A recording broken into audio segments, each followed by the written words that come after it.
Cool, we are back with War of the Crows Season 2. It is time for some downtime still. If you just joined this episode because you wanted to see a score happening, thought we'd be at the beginning of a score, well, we're not at the beginning of the score, so go on to the next episode. I blame Milo. And cut! I blame on the awesome RP you guys are doing. Oh, yeah. Take that compliment. That's why you're the GM, and not you, Saffron. What?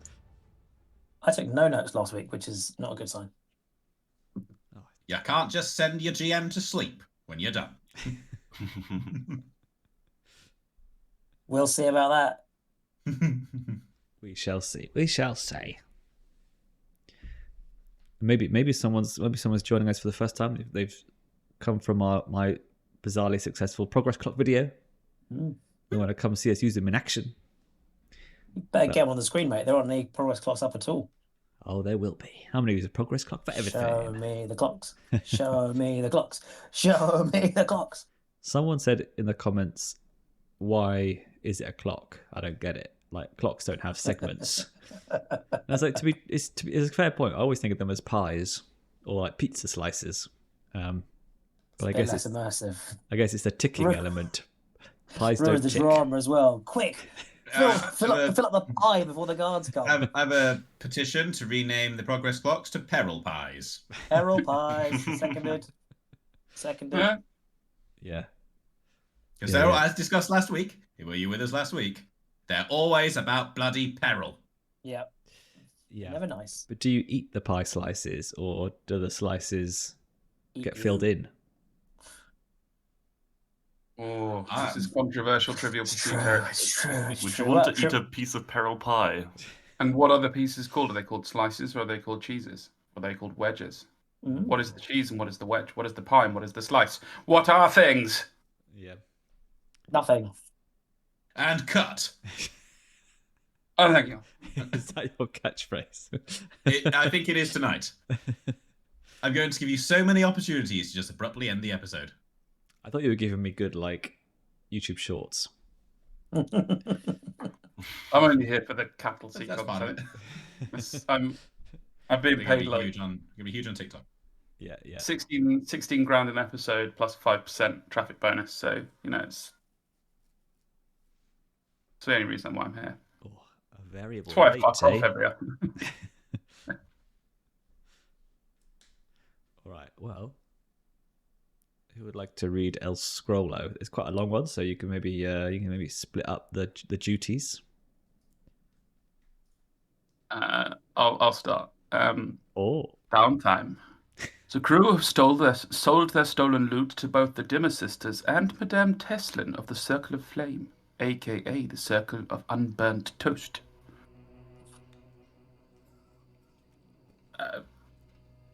Anyone? Meanwhile, Lorenzo has a spirit of bear removed by the Dimmer Sisters, but in payment is locked into a soul contract to help them take souls out to the Deathlands. Will that be the next score, or are more spirits to be stolen, liberated from the clutches of Duskvol's underworld? I assume they call it the underworld in Duskvol. It's getting very gothy. Mm. The Underworld is actually the name of Silas Templeton's favourite sordid pub. Ooh. Doesn't he run a pub at the moment? No? Might have dreamed that as well. Perhaps. You have a vice den. Yeah, we discussed that vice den. Which was a pub, yeah. Yeah. Silas doesn't run it. All right. He's not pub management type. What? Might be. He runs people out of it. No. He does. Yeah. Oh. Yeah, so you shout, "Get out of my pub." That's it. Well, I've been had. That's what And all the Silas has landlords been say.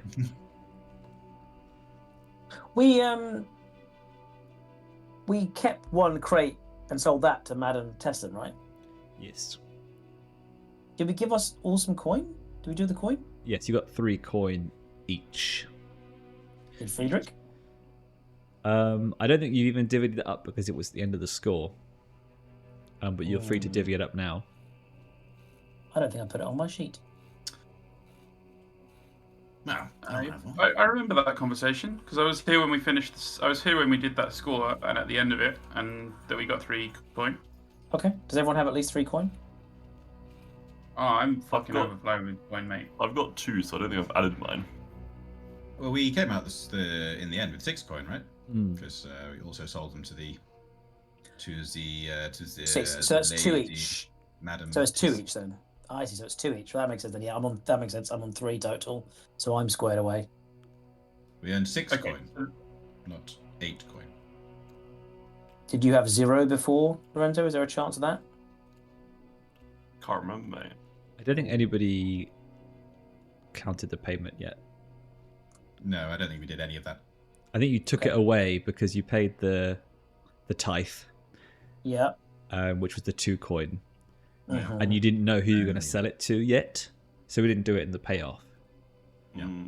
Well then, So that's but that there's 4 coin going, which looks like a coin each. I think I must have added the coin then. I definitely didn't have 3 coin before. I must have added the coin on. There's no way I had 3. No, I think you've already paid the 2 coin tithe out of your stash. Yes, but I'm So looking at my character sheet. I have 3 coin total. There's no way I had 3 coin before. So you could do a coin each and then 2 back in the stash if you wanted. Oh, I see. Yeah, so it is 6 coin, mate. We didn't take out. Okay, yeah, okay, we'll do that then. Everyone get a coin each, and then 2 in the vault, 2 in the. Yeah, Arvis says that. Good. You know what you should do with your coin? Because you can't seem to manage your finances. And the whisper / accountant. Yeah. What the hell? Oh yes. So Alex, we leveled up. We got a crew advancement, and we took the veteran ability, which is to choose a special ability from another crew. Oh yes. And we took the patron tier, which means it will cost half the coin it normally takes us to advance in tiers, but we have not picked our patron yet. And the patron's kind of like a silent partner, or like installing a CEO. Are they hopefully someone we don't have to talk to? No, you still have to pick someone or some faction to be your patron. Otherwise you're not getting the benefit from the ability. Indeed. It's essentially them bankrolling you or like bringing you to the big boy table. Yeah, so we need to find someone before we level up a tier, which we theoretically after the score actually should have enough rep to do. Unless it all goes really, unless it all goes really badly. So yeah, we need to figure that out. And does anyone want to fill Friedrich in on the shenanigans? I would like that, but I'm not going to push for it because I haven't watched the video. So if we want to get on with it, that's okay. And Friedrich can fill himself in. I don't believe there are any shenanigans. Nothing springs to mind. Fine. Saffron was asleep. Saffron was asleep. So I think one comes to mind specifically, but yeah, involving Silas. You must be talking about Silas's poor negotiation skills. Yeah, which turned out to be very poor indeed. Yeah. So I suppose perhaps we should catch Friedrich up. He walked out of that scenario unscathed, actually. Silas certainly did. I wonder how. Silas Templeton. Well, he went to speak to Madam Teslin while in this lovely, well-to-do club. For some reason, tasked with the role of selling our excess souls in the, with the poshos. And he began negotiations with a strong offer, willing to negotiate, of double the market rate of souls. Then something. They know that you're not going to honor your deal with the Scarab. Something. And then he got some money and left. So there was a devil's bargain to assist with the negotiation efforts. And that devil's bargain was you can have a benefit to the negotiation, but you end up somehow telling Madame Teslin about Friedrich's untrustworthiness. But you will be pleased to know that he also failed the negotiation. So, nothing gained, something lost. That's not bad. I don't think, and that's not a good outcome. I would just say that Saffron was asleep during all this, so it's not my fault. Yeah. So, I think you can now call me Chief Negotiator. We can call you something. Yeah. So what happened was Silas's high offer was so insulting to her, and also Harvale Brogan, the two members of the Circle of Flame, who you'd met Friedrich. Mm-hmm. This was in the Saturnalia Club as well, because Lorenzo wanted you to take him out drinking after he got rid of his evil spirit. I mean, that is something that Friedrich would do. Yes. Awesome. Yes, and then Madame Teslin was the devil's bargain was you get the extra dice, but she will want Silas to to give them the inside track on whether Friedrich is trustworthy or not, to hold his end of a bargain. I like to think that he was outmaneuvered in discussions rather than he betrayed Friedrich, but I suppose only someone who was there would know. And I don't mean Alex, I mean anyone in the party. I mean, I don't get you. But it does mean you have your first inner conflict. So if you play it out, you'll get some tasty XP rather. And RP. And there was a lot of good RP. So remember, you do get XP all the time as well. So if there was any expressions of beliefs or goals or backgrounds and things. I chose to just gamble and drink and chat with people while Silas was negotiating. Do I get anything for that? Drunk. bit poorer. Minus a coin. I chose to believe to go to sleep. I felt that's quite a strong held belief that Saffron had at that point. Belief to get 8 hours. The belief in the power of 8 hours sleep is a good night, yeah. So, Silas, did Silas tell Friedrich about these details, or was that just Milo telling Alex about these details of the negotiation? Does Friedrich know that Silas sold him out to this Circle of Flame member about in a way that may endanger his ploy on the Scarab front? I think that's a good question. I'm trying to think what Silas would have done. What Silas I'm going to say no, because what happened is that Silas kind of knew he'd bollocks up the whole thing, didn't like it in the Saturnalia Club, and sort of trotted out of the club in a huff.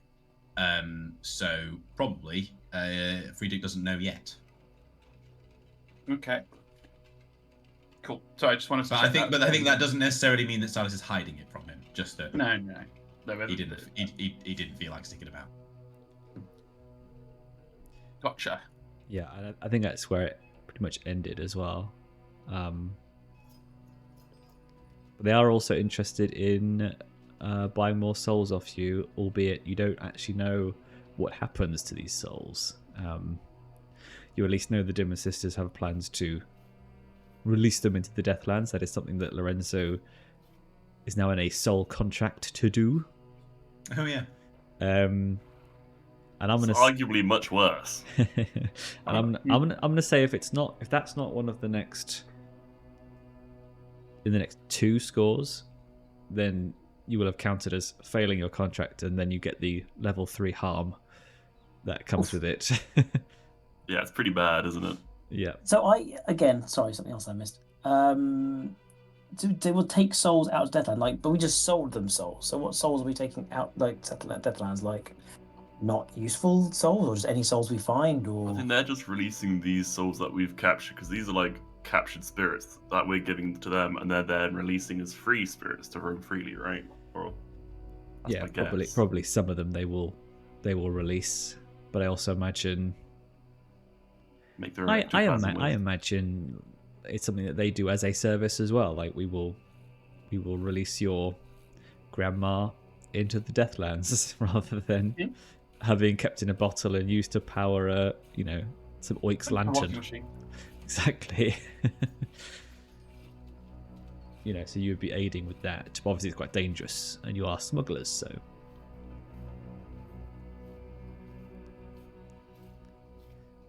That's what it says on the side of your boat. Yep. We are Daring smugglers. Mm-hmm. So. Nice. Okay, cool. Okay, we're all caught up. So I think we should just jump straight into downtime now. Great. Because we still have to do that. I have relatively simple downtime. I need to remove some stress, and I want to craft another kind of silent potion or kind of cloud potion, what I need to do. So cool. Relatively simple. How to remove stress again? Stress is... What's a stress removal roll? I don't know, I'm not a player. You have to indulge your vice. You have to. I thought indulging your vice was a very different thing that was more dramatic. Or am I crazy? No, that's how you reduce stress. You indulge your vice to reduce your stress. You roll a something, and then if it's your lowest, too much stress, it's your lowest attribute. Yeah. Your lowest attribute. And if you remove too much, you overindulge, which is a bad thing. Fewest pips in, so just one dice. Cool. So yeah, we'll just say that while Saffron was sleeping, he was actually stoned out of his head as well. So that was all that done. So that's good. That's the only way you can sleep these days. Very inventive.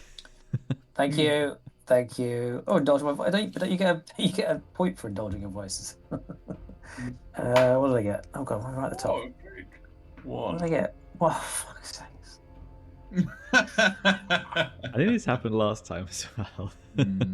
It's just so I do hate. That's why I'm glad we changed the wounds roll. But if it's the same thing for this, it's just like you can either remove one stress, or I could have invented like a whole fucking new thing for my wheelchair. It's so demoralizing.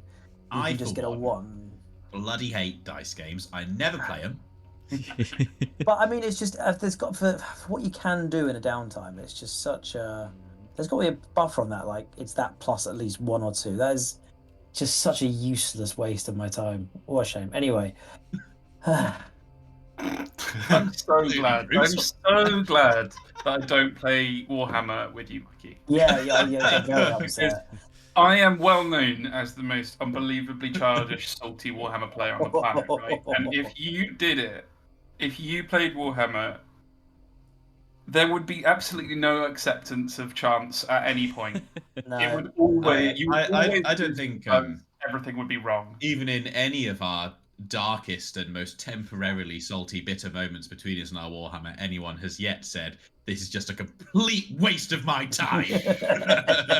I meant my character's time. When you think there's that parallel, because like I said, downtime could be something incredibly huge and expansive you can do, or it's getting one fucking hip. You got another one. Yeah, you can still tinker with your little Zoom chair. I'm gonna make my other little potion, so I'm gonna roll tinker and craft that, and it's all well good. I'm gonna add my this and add my that, and all good. Yeah, all good. Now, why is it your lowest? Why is it your lowest to get back? It should be your highest because you're the best. I don't know. It's fine. Because indulging your vice isn't about being at your best; it's about being at your worst. Not for Saffron. Zing. All right. And also, I like that it's not rest 8 hours and you sew your head back on. But it's not. This isn't wound. This is stress. I was going for. I know, but it's to say it's like mental. But also, you don't perform worse in the score for having. Have you more stress? Have you tried Headspace? One session. It's just, picture right. It's also very limited. Just the one. But I always get frustrated during like in a D&D when you're wounded or you've lost all your abilities and you go into a new encounter at resting. You just go and I can't do anything because I've got no skill points. I've used up my bits. Same here. I'm stressed. So I can't do stuff on scores because I can't afford the stress. So, yeah, what a shame. There it is. It's fine. I'm rolling tinker. I can't remember how to craft, but I'm rolling tinker, and I can just get on with it. Everyone else can do it. To be fair, you and Silas are the ones who pretty much use all of your stress, yes, and you don't even do resistance rolls either. So I was, no. to be No, fair, yes, I do recall Silas took a lot of stress in the last I storm. couldn't because I don't have any stress space left, so nothing will change. Hence the frustration. Right. Anyway, I am crafting. I don't mind the idea of getting bonuses if you thematically indulged your vice. I just told you thematically what I did. No, that was very much a retroactive. It was Flashback. Well, yeah, exactly. Yeah, but I mean in the cool way where it's like, oh, that was a cool RP Please. looking for trouble moment. I'll give you a bonus to reduce stress. Or like when Silas has to go and do a fight, for example. That or like Sure. Please, can you take a stress to have a flashback to work out how to reduce your stress further? Yes, please. All right, someone else go. I was going to tinker, but I couldn't remember how to do it. I'm slowing everyone down. Friedrich is also going to indulge his vice by. I'm going to say that he heard tell of a peculiar navigation instrument that is said to be able to do clever things to do with like seafaring in this world, which is generally very difficult. And chats to a couple of contacts, gets to the underground auction to get this thing, and has to grease some palms and buy some drinks and get the thing. So that's his. It costs him. Oh, that's what I was going to say as well, because it like having chosen like being addicted to getting weird shit in auctions as a vice, it feels a little bit like undramatic and uncostly to pursue as compared to like getting really drunk or getting really high or eating ghosts or whatever.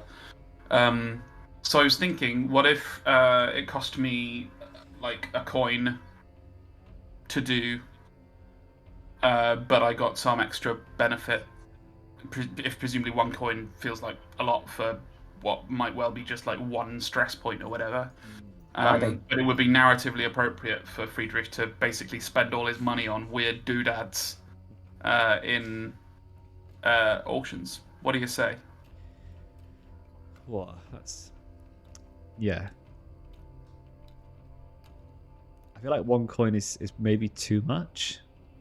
I feel like maybe if you overindulged, it would be potentially you bankrupting yourself.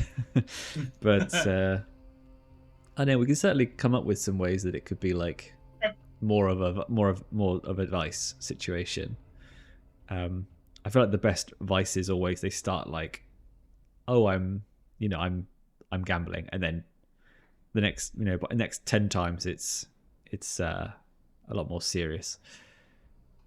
Okay. I've got a I suggestion. like that. Well, I won't take us on a tangent about the subject now. Then, and then in that case, this time, I will literally just do that thing. Mm-hmm. Friedrich goes and through some exertion and social whatsamajiggery manages to lay his hands on the Vantapribulan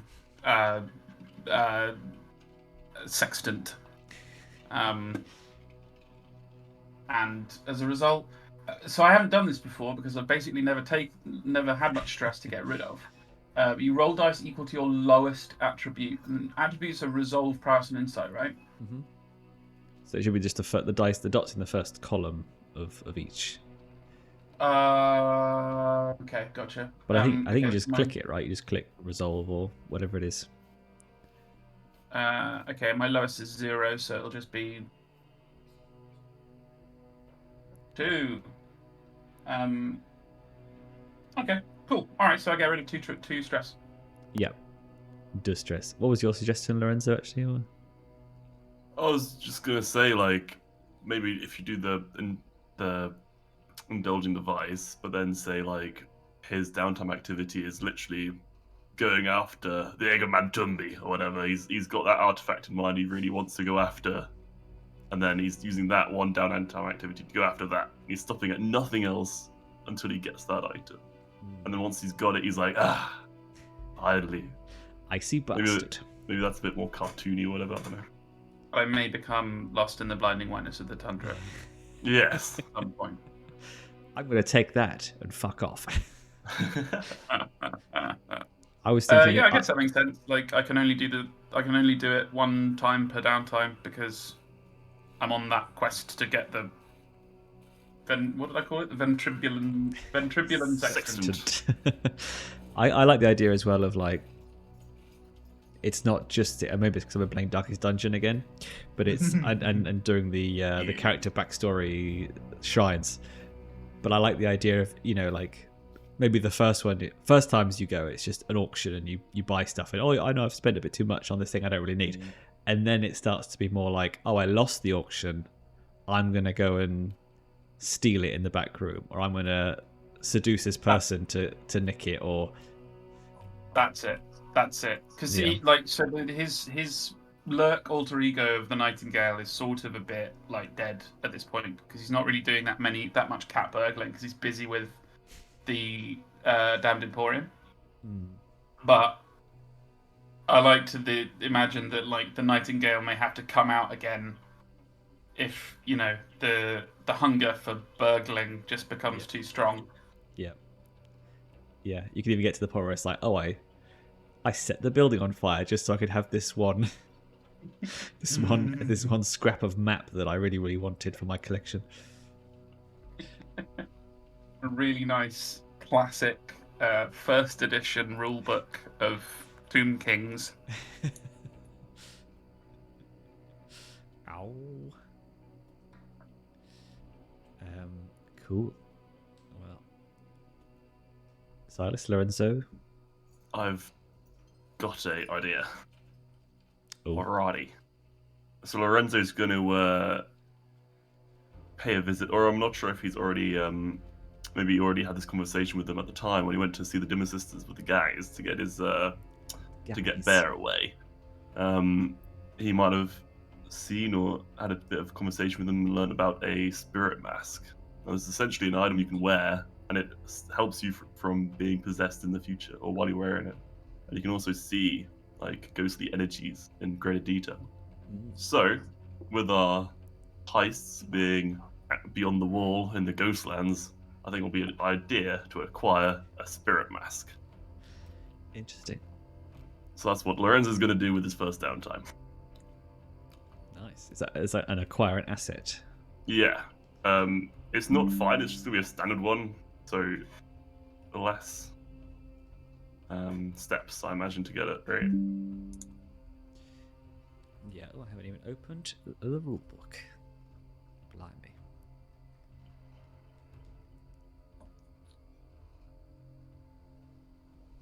Alright, so you need to...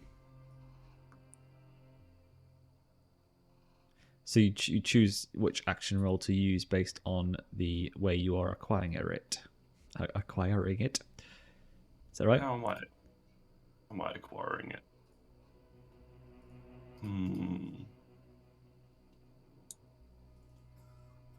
I think stealing it. I think I spotted one that the Dimmer Sisters had. I think you remember from the ritual, you remember glimpses of these masks like looking at you and you feeling the power or kind of the power that it gave them to be, you know, so integrated with the ghost field. Yeah. And you're like, ooh. Looks fly. So let's have a look. Downtime. Downtime activities. So acquire asset, one special item or set of common items, enough for a gang of your tier scale. I think one special item would be that, the fine one.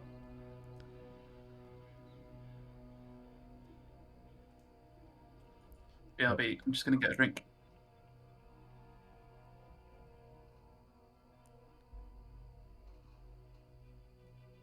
So to acquire the asset that rolled the crew's tier, result indicates the the result indicates the quality. So you'll need to roll 1 dice in an action roll.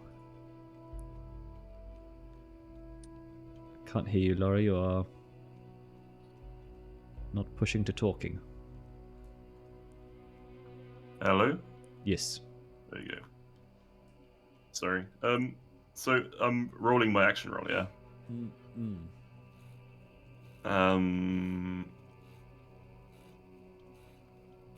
Do you think stealing one from the Dimmer Sisters would be too much? Maybe they have one outside and I could just go snooping around. Well, you have to get inside the mansion, which you know is very tricky. Yeah. Okay, I'm just gonna say Lorenzo's gonna, as he knows he's in the future, he's gonna be having to smuggle through the Deathlands. Do you think he'd be able to wander out there somewhat? Is it like pretty hostile? Quite. He's got... I mean, we haven't particularly defined it, but he's got gas. I'm just gonna say if he does well on this roll, then he's able to navigate it without trouble, right? What? You want to navigate? I'm gonna roll. Why are you in the prowl, Deathlands looking for a mask? Because that's where ghostly shit is, isn't it? Yes, it's not going to be a.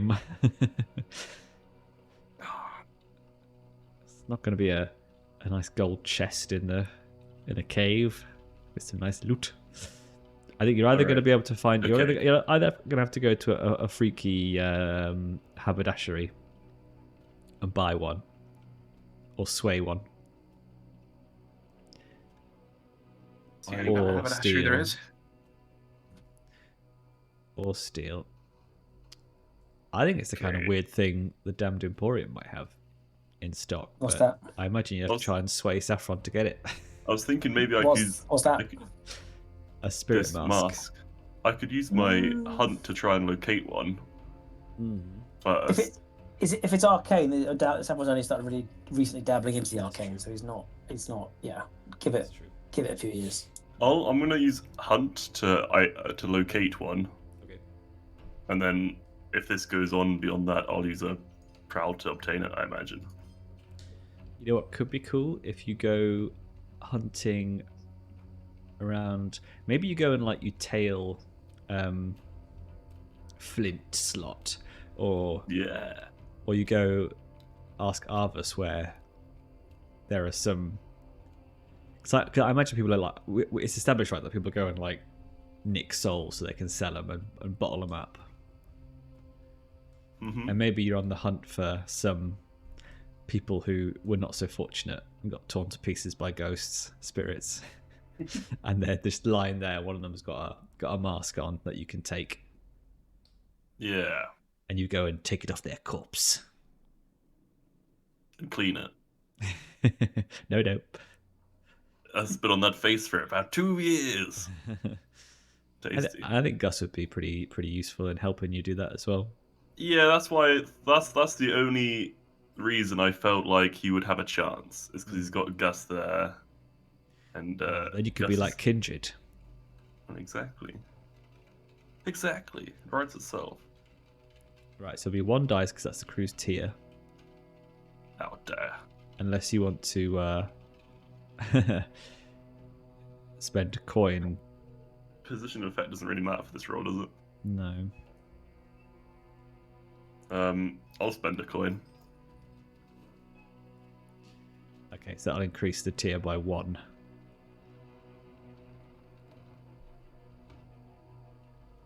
Oh. 5? You said 1 action, not one. Yeah. So 5 would be your tier, but because you spent a coin, it's tier plus 1, so it is a tier 2 spirit mask you find on maybe quite a fancy whisper or something. No.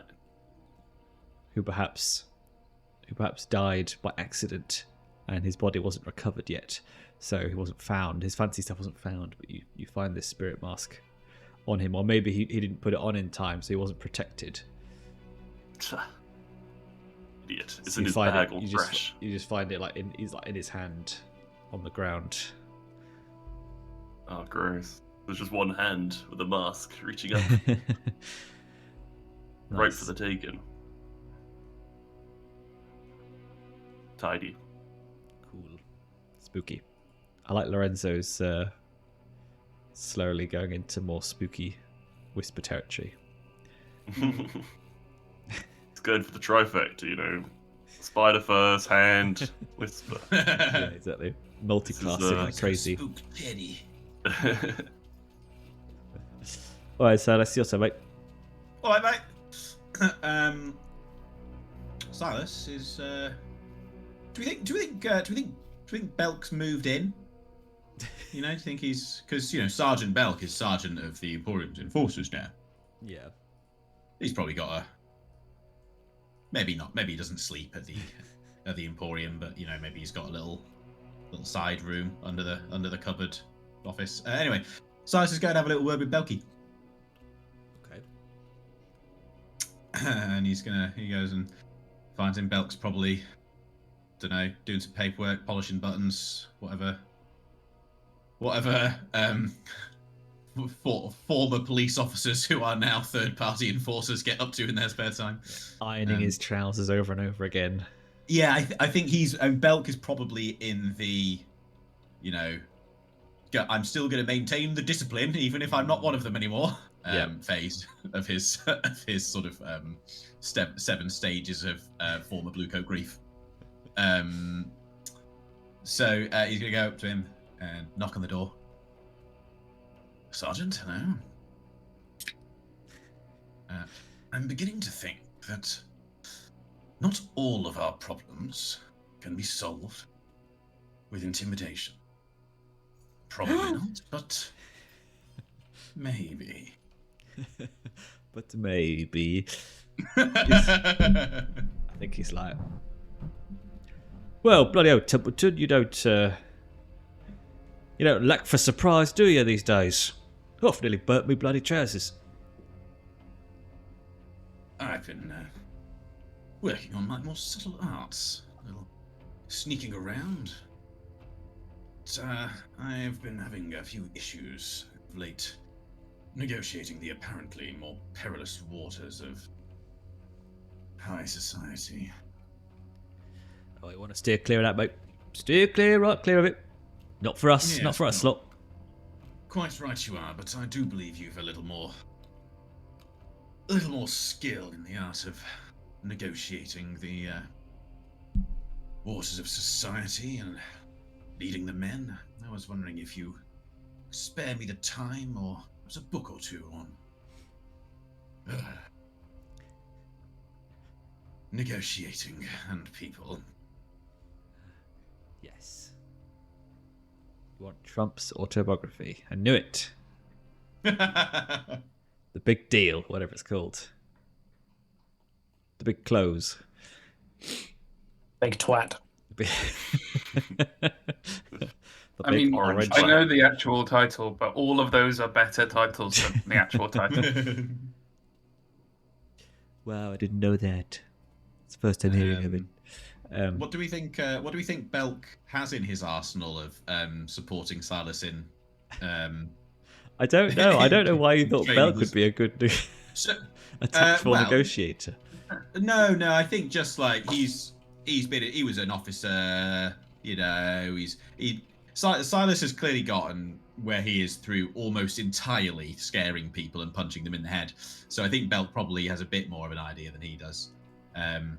And hopefully can give us some tips. This is him wanting to train his resolve and get towards having some sort of social skill point. So it's probably a good starting point. Yeah.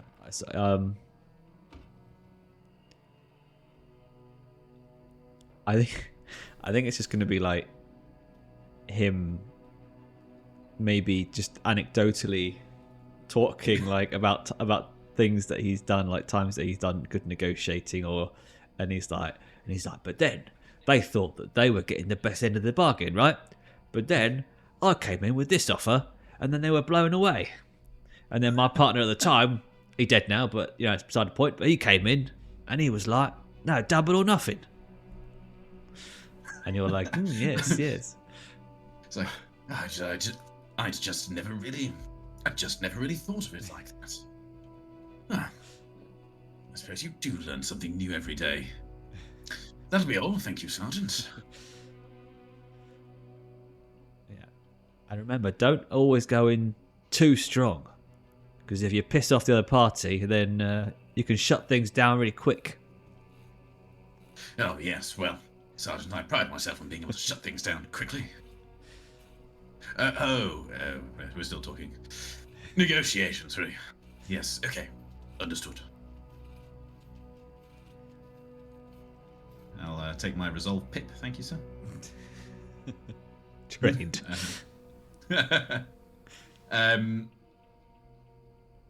Actually, he's then going back to Belk. Actually, there was one more thing, Sergeant. I was wondering if you might be in the mood to join me on some troll work and working the streets this evening. Yeah, he just looks around at his like little dingy apartment, which is completely spotless. It's like, I had some of these mushrooms I've been growing out of little trays, but I'll water them and then I shall be free for the rest of the day. So, also, excellent. I think chat needs you to clarify what you mean by working the streets. Walking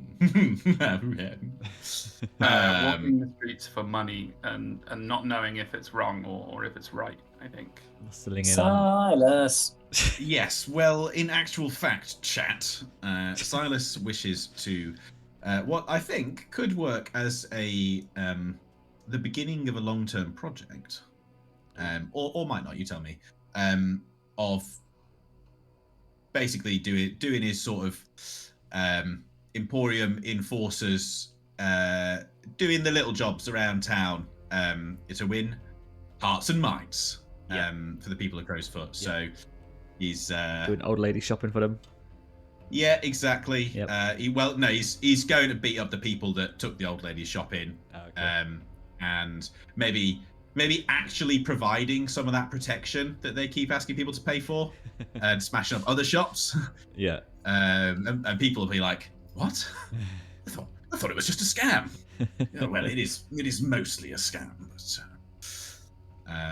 Nice. yeah, just looking for the sorts of ne'er-do-wells that particularly get his goat. And yeah, maybe beginning work on reparations with the Crow's Foot populace, for whom we didn't necessarily get off on the right foot with. Yeah. Oh, look, it's a competitive Warhammer 40k player. Duff him up. Yeah, perfect. Doing the Perfect. protecting you from. Well, yes. Those guys like the same nerdy thing as I do, but in a slightly different way. Get them! Yeah. That one's brought a dice tray. You plastic Break his punks. legs. He's got one of those horrible button up the corners dice trays that are like £8. I got a few of them. They're not okay. Your legs are not safe. But your dice are flat on the mat. So what is this mechanically? What is this downtime? I kind of want it to be the.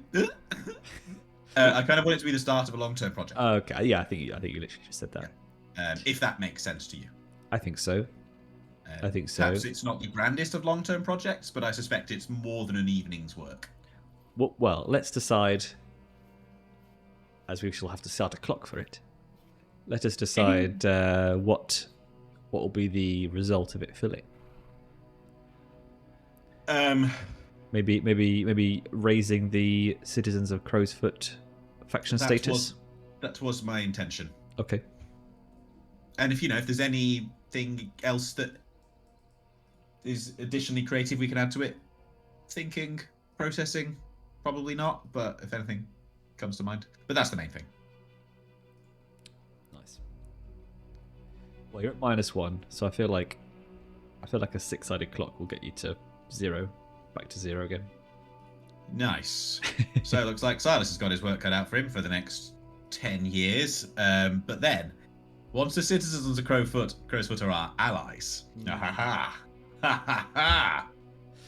we shall take Crow's Foot through a people's uprising. Yeah, fight the power. Woo! Fight the power, become the power. Yes, works every time.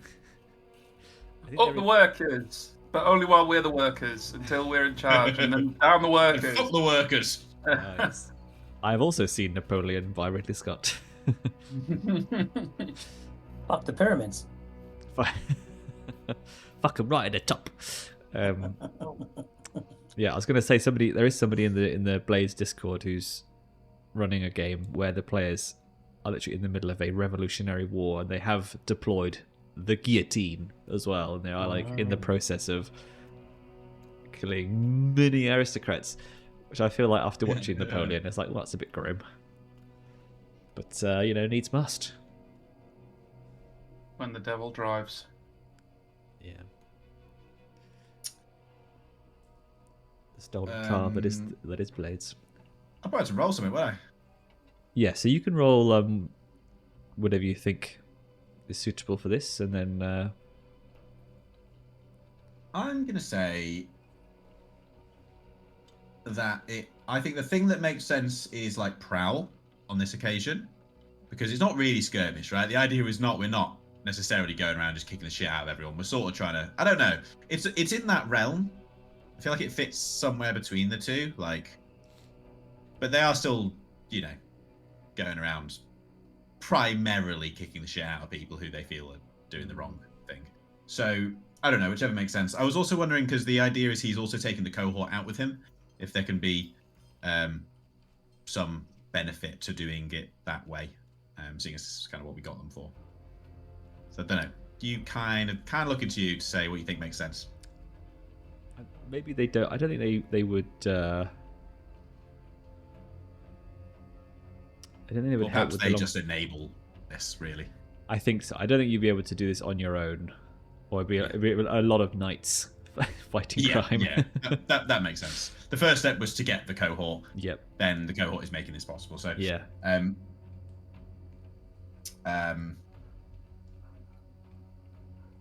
What do you think, prowl or skirmish? Neither of them fit perfectly. I think prowl may make more sense in terms of it's not like street brawling. I mean, this is also like we're not assassinating people. So. Yeah, but this is like the maiden. I think like any good first like entry into crime fighting, it is going to be a bit rough and ready. I think you're literally Spider-Man in the Spider-Man 1 wrestling outfit, the human spider. Still in wool. Still made of wool. Oh, Tobey Maguire. Sold completely. It's violence. Yeah. Violence it is. Yeah. We'll work on subtlety and best practice later. Yeah, I don't think you've managed to do like the Robert Pattinson 6-minute monologue, and then you step out of the shadows and everyone's terrified of you. But that will come. That will come. You know, like when in like every episode of Peaky Blinders, our main reference point for everything, when they're all just sitting around doing something, and suddenly eight lads walk into the room and surround them and like, we need a chat. Somehow no one saw them coming. Yeah. It's not quite like that, is it? It's like, oh, that's that guy. Yeah. Get him, Belk. all right. Just do my shoelaces up. Position? It's not going to matter. I'll just do that. Just do risky standard as default. Luis. Okay, well, it's settled. It's a 4. Yes. No comparison needed. So that is 2 segments with a 4. All right, we'll take it. Pretty middling results. Yeah. So you'll need a critical to fill it in 1 downtime, but it is possible. Yeah, it'll be fine. So you just did 2. So you were okay. So the other three now need to do your second. Oh yeah. Sorry, I didn't realise that everyone hadn't done their two. I just thought I'd run straight That's fine. into it. We'll go. Da, da, da, da, da, da. We go and snake. You're snaking it. I'm snaking it. All right, I'll hold my tongue then. And my snake. Who's next to Milo then? Oh, that is that. Maybe you don't see it the order I do. But Saffron, you're next to Silas. Oh, so we're not snaking it. You're pyramiding it. Sure. So I'm gonna craft actually, because it suggests it. Modifying an item. So I want to modify a wheelchair because it says here, modification. They suggest you could create an electrified hull on a boat to repel ghosts. So I'm sure I can craft an electrified. My least favourite words hull. in this campaign. It says here. It says it. It fucking says it as an option, and if you can do it on a boat, I can definitely do it on a wheelchair. Yeah. I'm more important than the rule book. You forget this. Yeah, I know, but it's a good start. It wants you to craft your own stuff, and it's the disadvantage of limitless possibilities. I'm completely overwhelmed at the concept of crafting my own thing. Yeah, the wheelchair was a good start. So, that's true. Mr. GM, sir, I've had an idea all of my own that I've not got from anywhere else, but I was thinking of modifying Saffron's wheelchair to have an electrified component that I assume would use some kind of mixture of Sparkcraft and electroplasm to repel ghosts. Okay. As a modification. In my mind, if I was just to imagine it myself, it'd probably be a tier +3 creation. So it is quite a big investment. So the wheelchair was tier plus. It'd still be tier 4. You mean? Yes, it would be tier. Well, it'd be tier 4 to make, yeah. Which I don't quite understand modifying. It says everything always has to be tier. I find that really weird, but I guess it doesn't matter too much. But anyway, but yeah, I need to get tier +3 to craft it. So it's a big old go on it. Yeah, that's true. I think we should, in between sessions, we should treat the wheelchair like the hull crafting rules. Mm-hmm. So we can get like a sort of like a framework where each bit will be more crafting. And I think at some point you'll probably need to upgrade to a bigger base. Leviathan blood, I think, because your power needs are going to be unsustainable. You'll need your arc reactor equivalent to run it. Mark II. Yeah.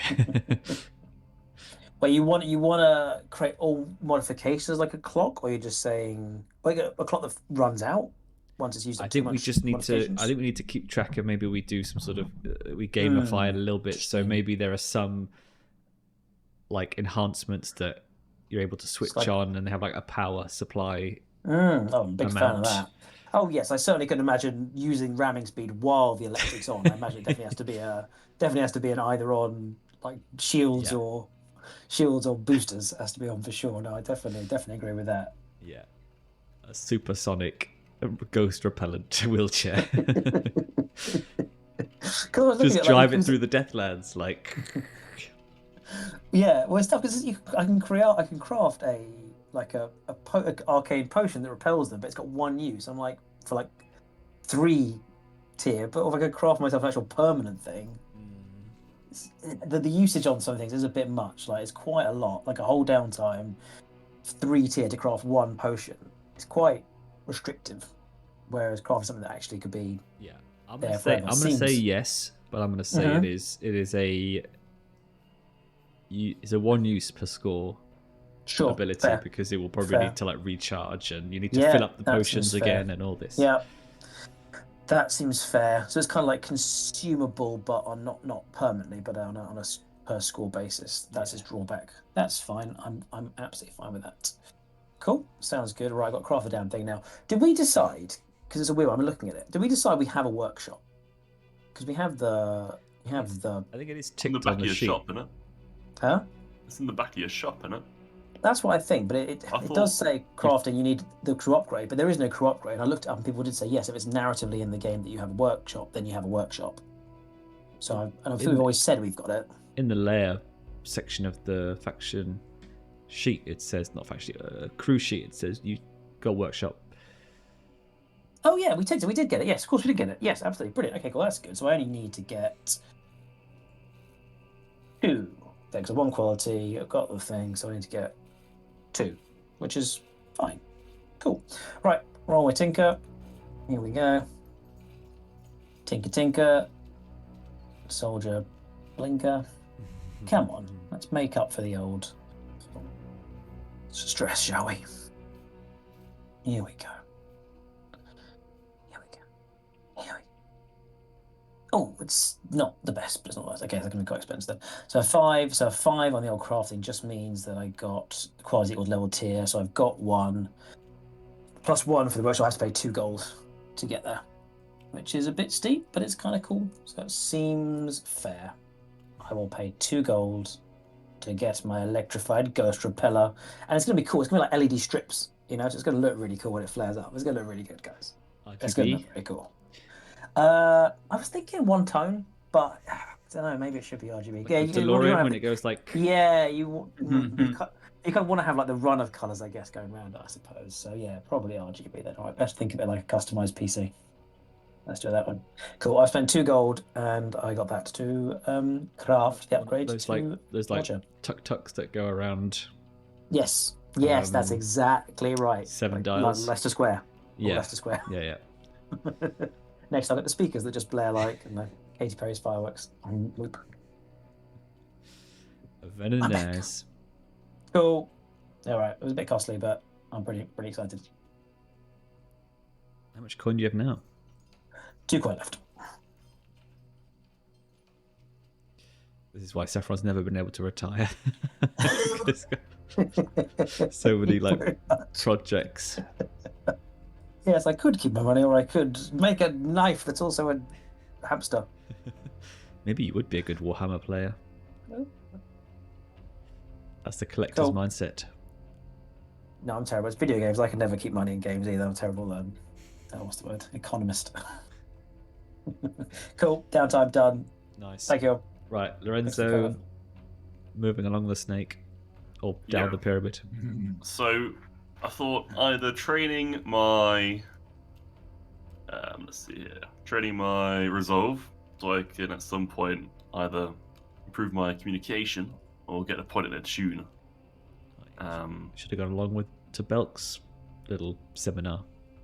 Yeah, there you go. Yeah. Missed opportunities, unfortunately. But my other one was X-Forces only.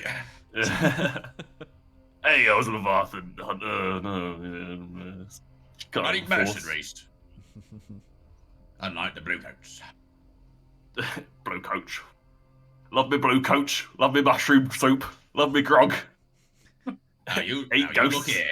We're the thin blue line keeping this city safe. I could tell by the shine on his shoes that he was ex-blue coat. But my other idea was to try and find some boys. Recruit some mafia boys. See if I can get a little cohort building. Not you as well. Yeah, me as well. The one thing is, I'm not too sure how to use a cohort. Well, let me tell it you this way. You're supposed to be playing a gang together. Yeah, there's a lot of side gangs going on. Heads of departments. Hey, we need shit munchers to do the shit jobs. These are the company's enforcers. Yeah. You're right. And I wasn't going to hire just some thugs. We've got the thugs sorted. We've got the stompers, Silas's stompers. You could hire Arvis as a cohort.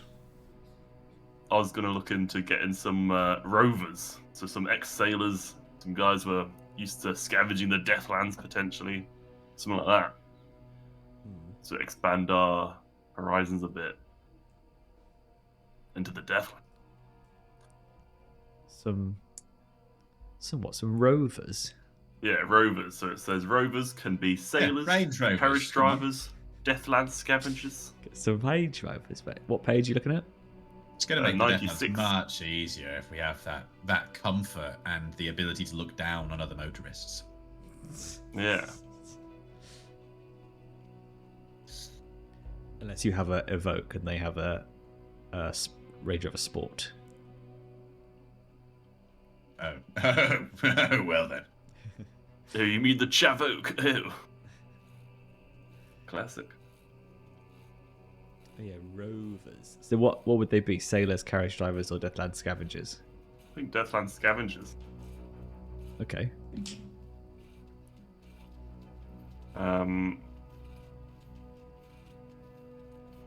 Well, you need to spend 2 upgrades in your sheet, with crew sheet though, to get a cohort. Oh. That's a whole crew thing. Yeah, but I think with Silas, did we do a long-term project? Well, that's what I was going Yes. to do. Okay. Okay. Yeah. Fine. Yeah. I also made it a bit easier for Silas because he knew a cohort he already used.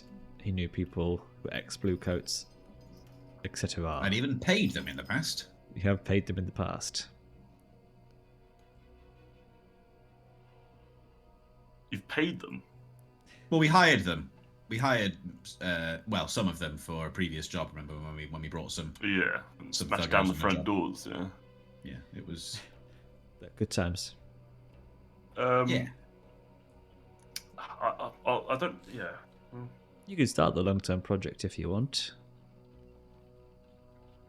Yeah. Just. I reckon it'll be an 8-piecer, An 8-piece peril pie. an 8 slicer. Delicious. Peril pie. I want to be very clear about this. It is slices being removed. Well, Not any. That's not filled in. No. Slices being removed from the cloth. That's. I know that came up earlier, and it's been weighing on me. It seems wrong to me. I always thought of it as filling it in. The beast. No, This it's a blue pie. block that we have on the screen that started out fully blue. Yeah. Do you think we're filling it in with black? I don't think so. We're And if munching it's a the blueberry pie, pie. yeah, we're eating slices. They're going. Slice by In my- slice. in my As the time. clock ticks down. I cannot argue with that. No, you cannot, sir. Eating peril pie is begetting with heresy, I'm sure. Nurgle's peril pie. Yeah. Yummy. Yeah, I'm gonna go hunting. I'm gonna go hunting for some Deathland Scavengers. Oh. I'm gonna hunt them down, find them, give them a stern talking to, and then try and persuade them to join us. Nah, that's Silas's style, isn't it? It's what? That's the Silas style. It is. Yeah. Persuading. He's really good at it. Negotiating, bartering, it's right up his street. Just you wait until Silas has got a singular pip in consort. He's going to be consorting all over the place. A lovely javelin. Or Sway, one or the other. He doesn't know yet. Speaking of, that's a really good segue into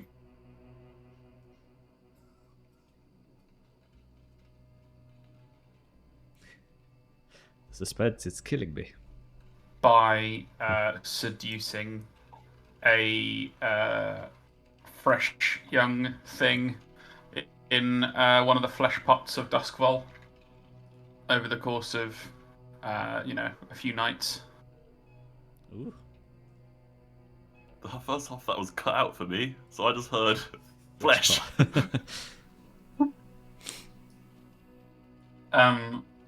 Said he's gonna go and seduce a delicious fresh young thing from one of the flesh pots of Duskvol, in order to train his using seduction to train his resolve. His resolve. Exactly so.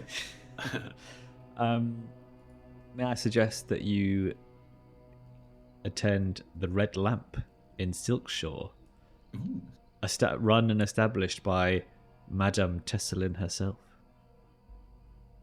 I think that sounds like an excellent idea. Sounds like the clientele there would be pretty lit. I did when I revealed that she was a madam of such an establishment last week. I did say that potentially Friedrich had frequented, but definitely no one else would have, because it is Yeah. Quite expensive. I think when she's leading you through the corridors to your favorite room, your favorite chambre.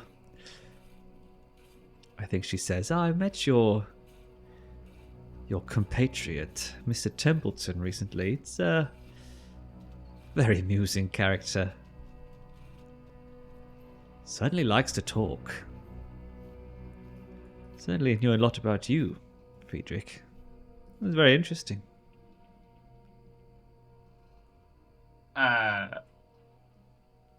He certainly is an entertaining young man, isn't he? Yes, I enjoy Mr. Templeton's company. Normally I'm behind the fists rather than in front of them, which is my usual advice. But yes, I wouldn't take too many of his words to heart. He took a lot of punches to the face in his many years in the Bluecoats. Sometimes I think his cranial issues might be taking over, but he has his uses and he's good company. An unreliable narrator, you say? Well, it's good to know. We all know you're the reliable one, Friedrich. As reliable as any one of our compatriots in the fine society we all enjoy here. When deals are made, they're made for mutual benefit, and that principle is all that any of us can trust. Isn't that so, madam? I couldn't have put it better myself. Your room. And Friedrich will give a slightly overly low bow, like slightly obsequious bow. My lady, have a wonderful evening. Thank you for your hospitality.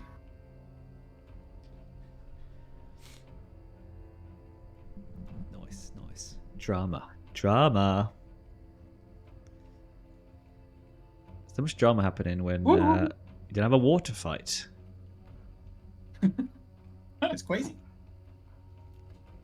We should get back into a war.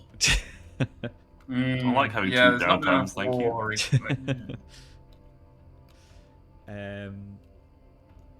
Well, yeah, I think Lorenzo, you still need to roll your long-term project, and then we will be done with Downtime. Oh yeah.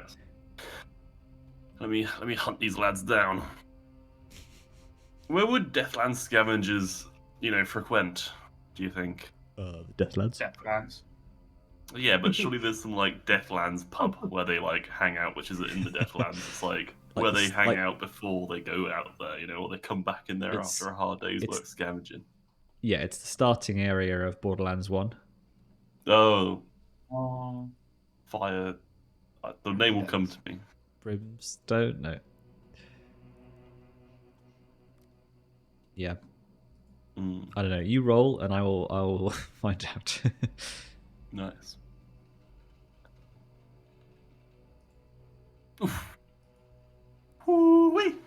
Is that a crit? That's a crit. Your body. I want to do those. Don't get it in the Yeah, heights. me too. Only downtime activities are roll crits. Yeah, boy. That is crit, and it's in a downtime activity. All right. I will give you your 5 pieces of pie. This is the tastiest pie there ever was. Oh, delicious peril. Bosh. You've done more than Silas's little baby clock. And Silas is very happy for him. All right, so I think what happens is, I think you know, because you were in Ironhook prison, right? Yeah, for 2 years is a long time. 1 year. And 1 year, yeah, long time. He tells everyone it's 2 though. 2, I did 60 3. years. That was right on the cusp of the Deathlands. And I think your cell looked out over the Deathlands, and you spent a lot of time looking out over those ruined fields. When I wasn't smuggling. Yeah, and when you were sent out to work in the fields around the prison, you perhaps were able to see off in the distance kind of the glinting lights of electroplasmic lanterns moving amongst the old ruins of old Duskvol. And maybe your mate Slade, whatever his name was, he told you that they were the Deathland scavengers, those who have escaped or go hunting for spirits. And so you go back out there onto the outskirts of the prison work fields at night, and you wait in a ruin, and you hear voices approaching, and you come across two people, a Akarosi woman and a Severosi man.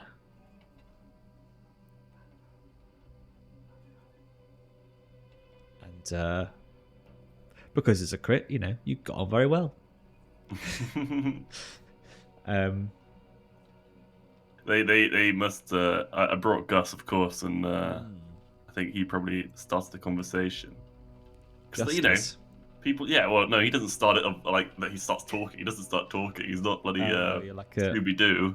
You're like a couple of dog walkers who start talking about their dogs. You walk in your dog and then, you've got what breed is he? Oh, he's lovely. How long have you had him? He's lovely. Yeah. So doing all that. My mother had one of those. Yeah, lovely. Mikey must know he owns dogs. Yeah, what about my dogs? You own dogs. You must talk to other dog walkers all the time. Oh God, it's the worst thing in the world.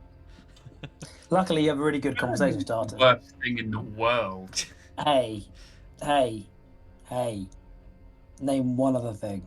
No, Genocide. Never happened. Those. Okay. Yeah, it got worse and worse as he went on. Yeah, you do. But you just kind of but you talk about the dog. You just say, yes, these are the dogs, and this is the breed and the generation of the dogs, and everyone loves it. The generation. Don't know any clue. Like if they're different generations of Labradoodles, mine are. Pedigree. But you never learn the people's names. Don't know who they are. You're just owner of that cute white dog, owner of that fluffy brown dog, owner of that little weird thing, and that's it. You could meet them 100 times. You'd never know a thing about them other than their dogs. It's great, but also horrible. You have to talk to other people. Yeah. Yep. Genocide, fentanyl, Ricky Gervais. The trifecta.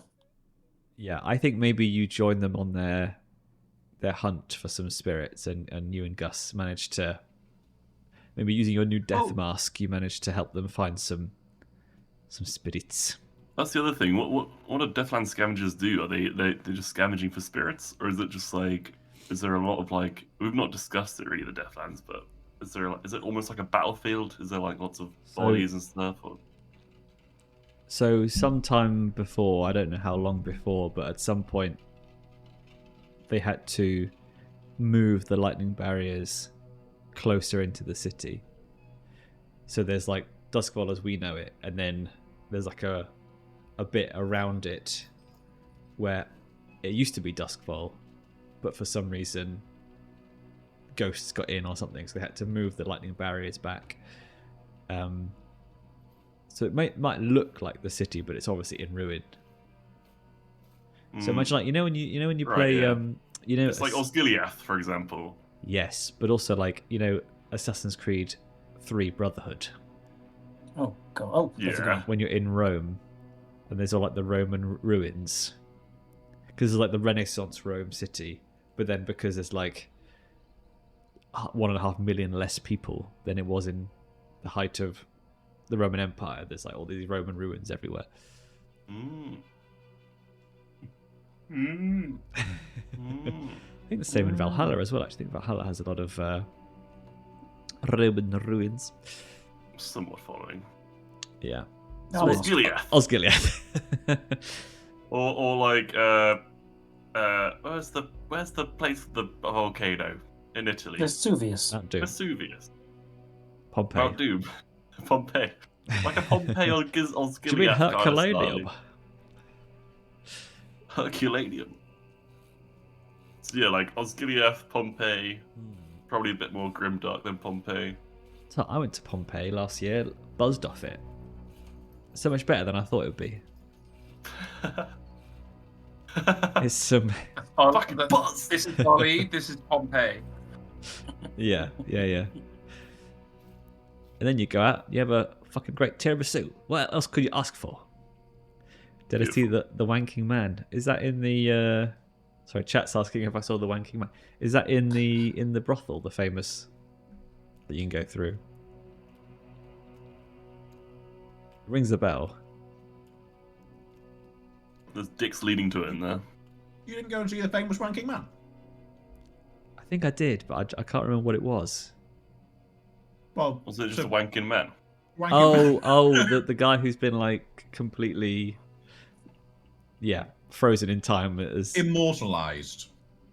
Yes, because he looks like it, not because he's the guy who got in the volcano while he was having a work. Prove it. When you gotta go, you gotta go. Oh, I've got my light. This episode surely shall be called The Wanking Man. No context needed. That should get you the views. Yeah. And who doth it refer to? I feel like this is more of a TikTok than anything else. Get the Gen Z on board with the cheap jokes. Yeah, famously Gen Z really, really into like less socially conscious, cheap jokes about wanking. Yeah. Yeah, he was getting a cheap shot. Yeah. Nice. One last one in. I like seeing as well, like the completely vaporized bread that they had, like a bread loaf. But now that they knew how the Roman bread looked because of this one bread loaf that was. That's pretty cool. Turned into a fossil, essentially. Yeah. They used to have give it to the soldiers, but they'd take it on their journeys, and then they'd have to like wet it with water first, so they'd moisten up before eating it. Sounds like sourdough to me. Soggy hiking bread. Well, they'd probably dip it in wine, wouldn't they, or something? Sound nice. Bit of olive oil. Didn't they dip it in vinegar in the Bible? Anyway, we're getting sidetracked. We're getting sidetracked by the Roman Empire. It happened again. That's all I ever think about. Get 5 men in a room, and at one point they will talk about the Roman Empire.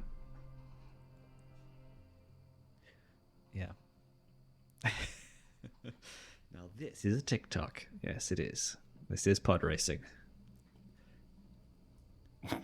This is pod racing. Fuji. That's enough. Fuji. Would Gen Z get Phantom Menace references, prequel memes? I don't give a fuck. I feel like they like it more than the OG films, don't they? Yeah, They're like I think prequel apologists. Yeah, it's more to the point that like by the time they were being socialized into Star Wars, it was cool to be contrarian about the prequels. It was cooler to be to like them than to dislike them. It was cool for our generation to dislike them, you know. Personally, I'm a Sebulba stan all the way along. I've always been entirely team pro episode 1. Yeah. I went to see the 3D re-release in the cinema. Fuck you. Nice. Fuck everyone. I don't care. Cool. It's great. That pod racing Pretty scene cool. is good. That's true. I still have my Try spinning, my that's a good Darth trick. Maul lightsaber. Try spinning. That's a good trick. I had Such a different line read. Such a different line read. I had an inflatable Darth Maul armchair as a kid. I had that as well. What the Did you? Yes. Fuck yeah, it was one of my favourite things that I ever got for Christmas was this armchair, and I always wanted to keep it inflated, and my parents always wanted me to put it away. It was so weird sitting in his lap. Like, is this a good thing? Yeah, I mean, I'd it's like to sort look of didn't really occur to you at the time, but thinking back, yeah, sitting in the lap of a Sith Lord. Right, Darth Maul, inflatable Is it like chair. it's like a pool? Oh, Boy, hilarious! is it not? No. I think it's you can use it for both, right? Like you can float around in the pool in it. You can. I think you'd have You can have it in trouble. your bedroom. I don't floating think you in could it. float. You couldn't float in a pool on that.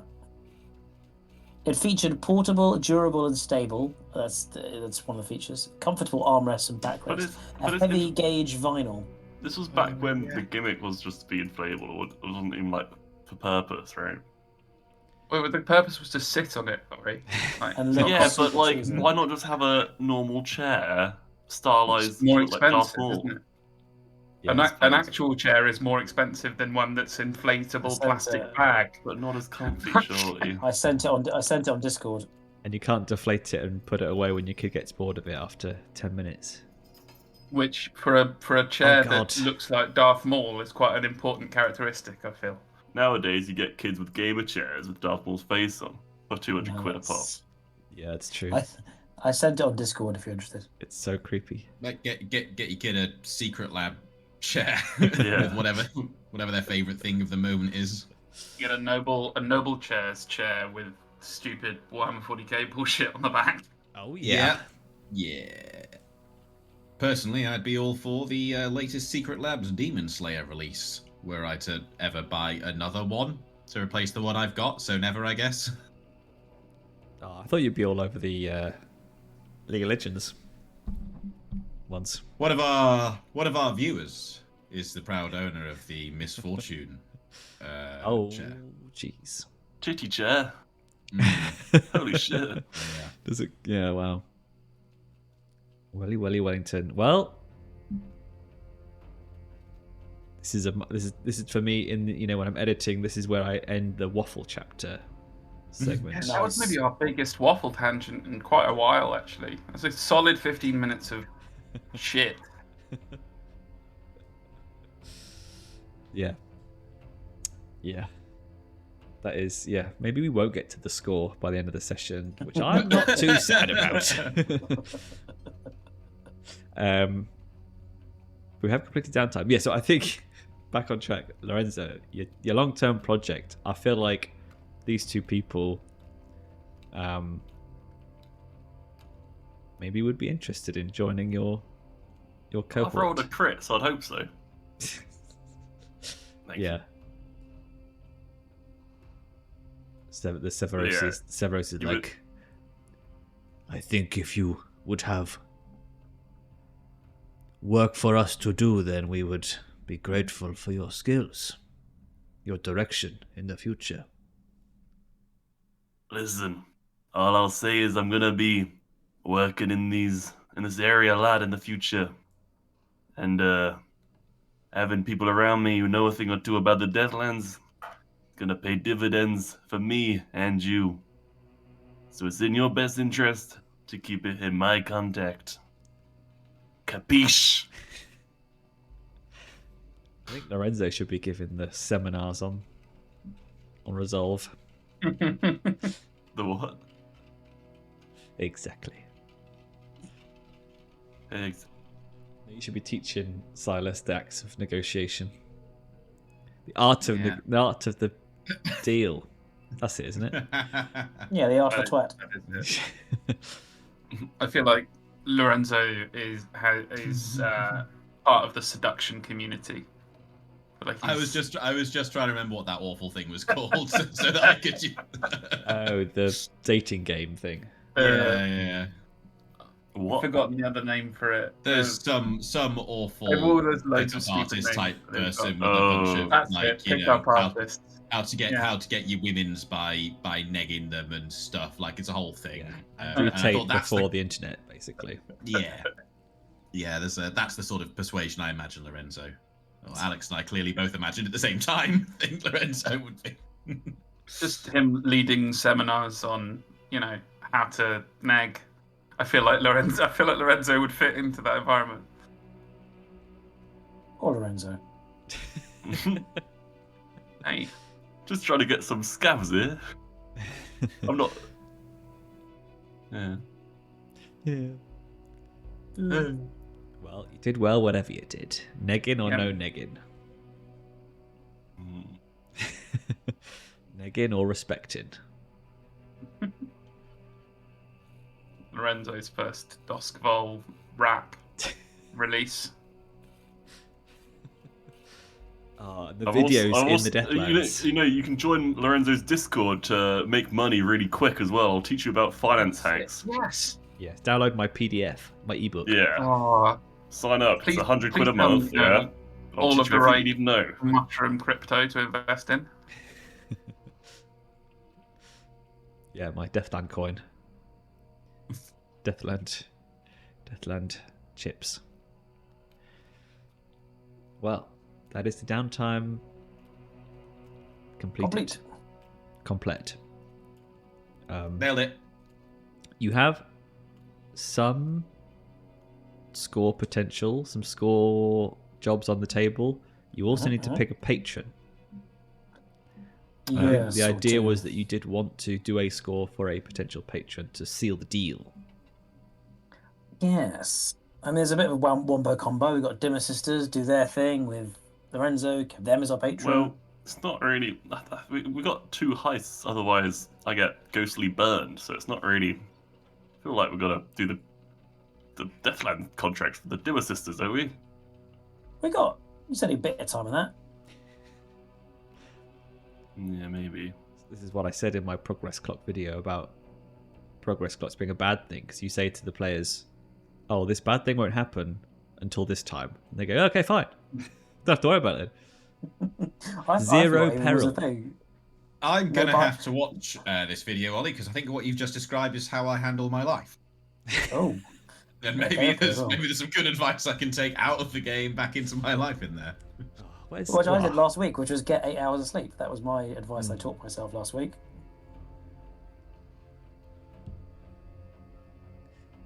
No viewers, so- not even my friends watch my videos. Even though they're 7 minutes I long. did. So don't Tut, answer me. tut, tut. But so it's either them or there was if we we could always double up if we're going into the Deathlands anyway. There was the whole what's his face Skurlock Manor out in the Deathlands. Go see him. Get him as a patron. That's a thing. I don't know what the school would be. Would you Or all want to? Maybe we should do a scene in the Emporium where Oh. you guys are trying to work out who the patron should be. Because I know you keep talking about Skurlock, but I don't He's think a anybody vampire, else isn't would he? like to. Do we know Get he's a Tony- vampire in character? No, I didn't know he was a vampire in real life. Daryl did. I think Zezashel did. Friedrich would be fine with Skurlock being our patron. He's a posho.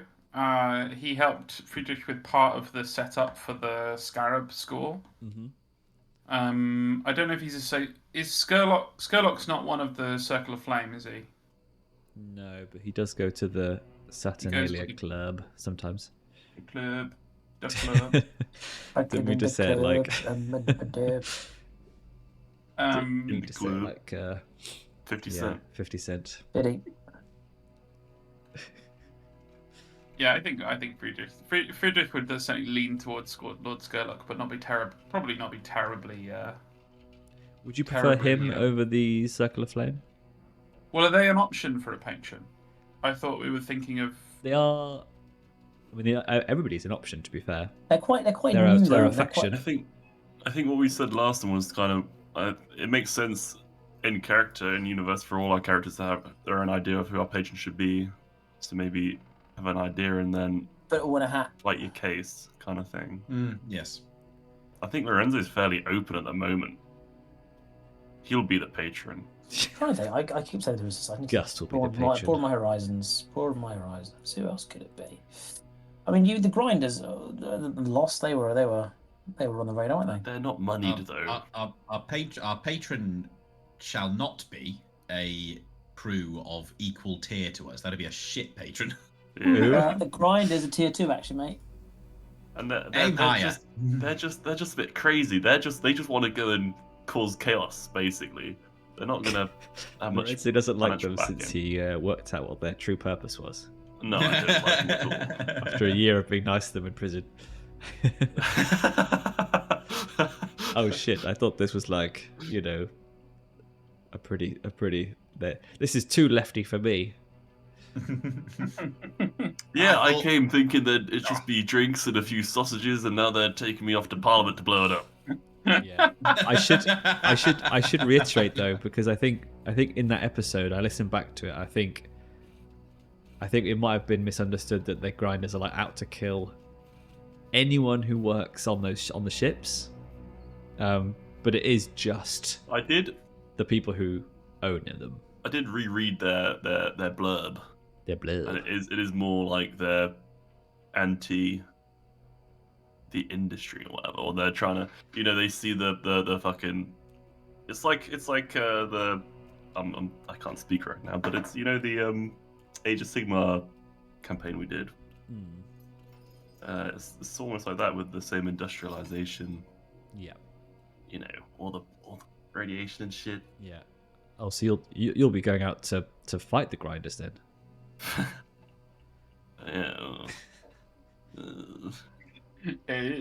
We'll see.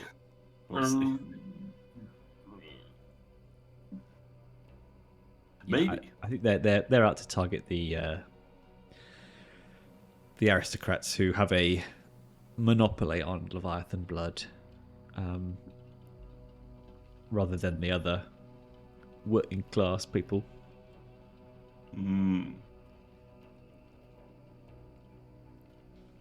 What was I going to say? Saffron. Yes. Hello. What do you think about you having a person from your past who you know, who is in a faction that is potentially interesting?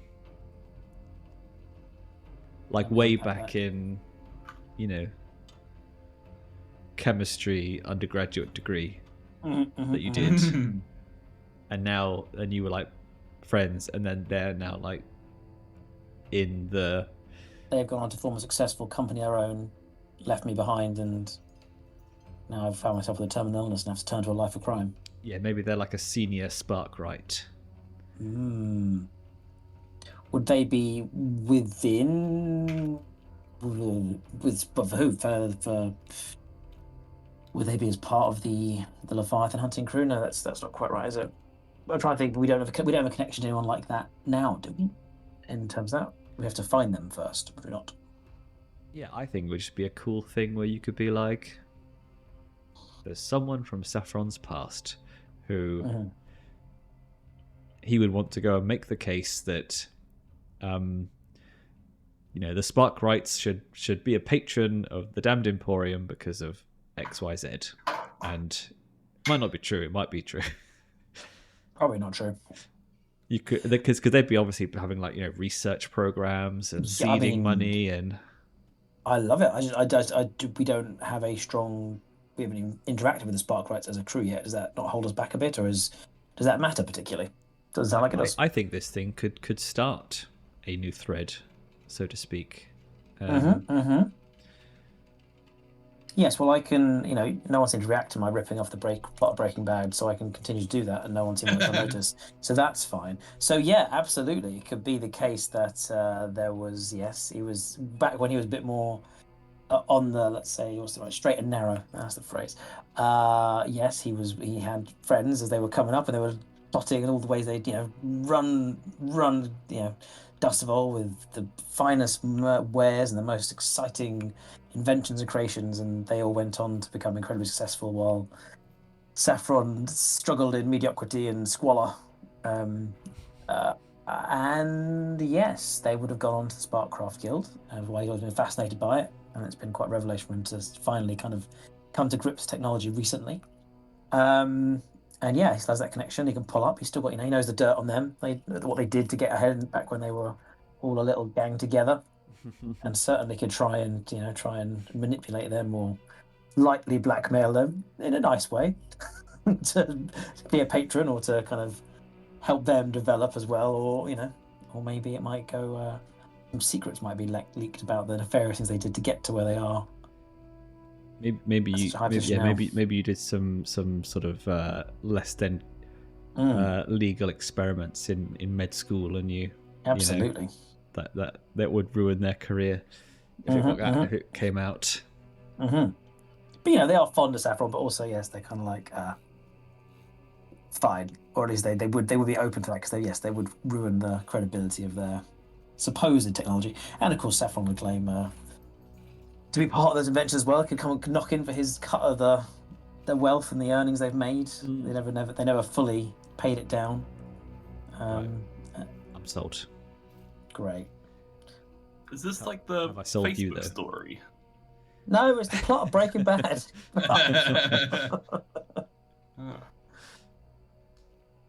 The only difference is that when Walter White goes back to his people, he's enough pride not to ask them for money, whereas Saffron has no such pride.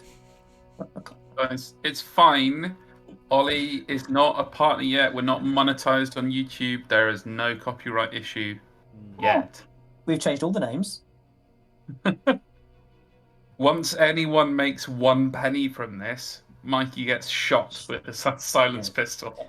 Shit. It's a threat I'm willing to take. Wait, it's devil's bargain, there you Devil's bargain. Like a tiny amount of possible money several years down the line versus Netflix, copyright, lawyer, stormtroopers. Technically AMC. Oh, that's true. My bad. So what does everyone else think of this idea of the spark rights, or as a patron? I think they're interesting, and might provide suitable opportunities with their sort of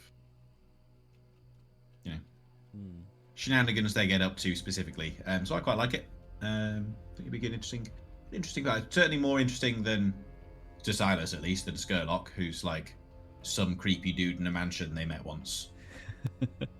Yeah, let's go and I liked that guy. Yeah, he was real good. We moved a box for him once, and that ticked. I think I'd like to bind myself to him. No appreciation of class. Yes. I think Friedrich would be sort of non-committal about the spark rights. Like, wouldn't be terribly interested in what they do, particularly by comparison with the Circle of Flame or Skurlock. But they're creative. There's some riches there and probably connections.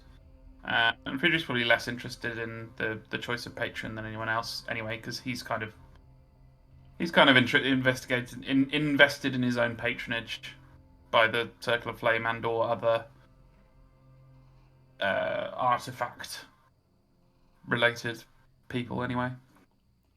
I imagine Friedrich knows like the trappings of tying yourself to someone powerful, maybe. Certainly, yeah.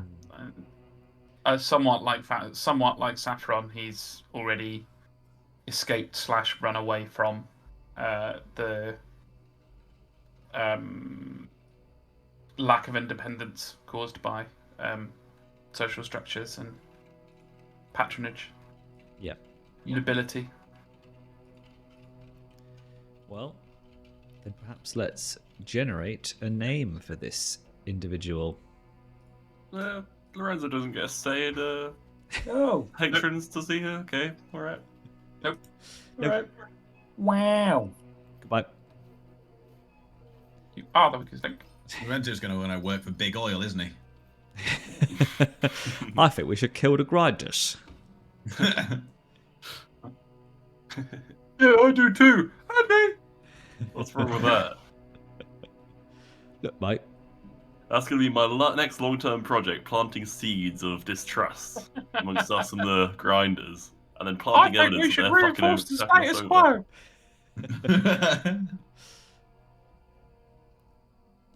Look, guys, if you work hard, everyone has the same 24 hours in a day. If you work hard, you can also be a Leviathan hunter, okay? Beyonce has exactly the same number of massive energy-producing whales as you do. Yeah.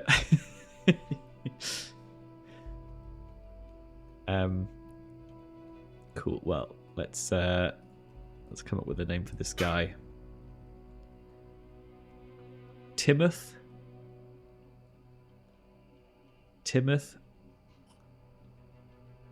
Marrowden.